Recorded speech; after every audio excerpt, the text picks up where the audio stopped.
چې کله غرض ختم شي د دوستۍ دروازې بندې شي او د غیبت دروازې خپله خلاصې شي.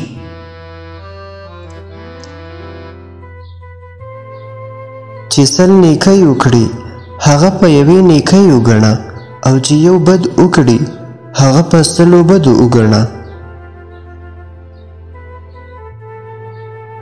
چې کله په کلي کې غریب شوي څلور کارونه به نه کوي، ځان به مخکې نه کوي، هوښیاره خبره به نه کوي، چاته به مشوره نه ورکوي، په خپله به هم غلط کار نه کوي او بچو ته به هم هدایت وکړي، ګنې ځان ته به کار وګوري.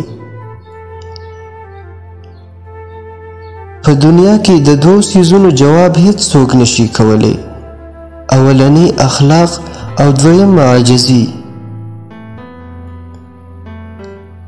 خپل تر هغې پورې پردي مه ګڼه چې د پردي کېدو هومره بد یې در سره نه وي کړي، او پردي تر هغې پورې خپل مه ګڼه چې تر څو پورې در سره د خپلېدو هومره ښه نه وي کړي.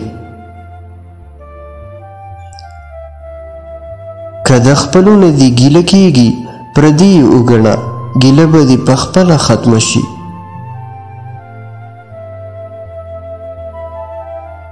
نیکی هغه ده چې د کامیابۍ د حدودو پورې وشي، خو دا خلق یې د احسان د حدودو پورې کوي.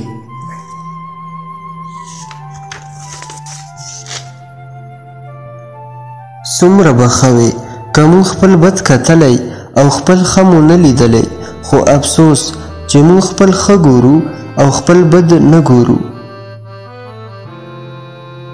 نیکی که هر څومره ډیره شي خو موږ ورته دایره ډیره ورکوټې جوړو، او بد که هر څومره کم وي موږ ورته دایره ډیره لویه جوړو.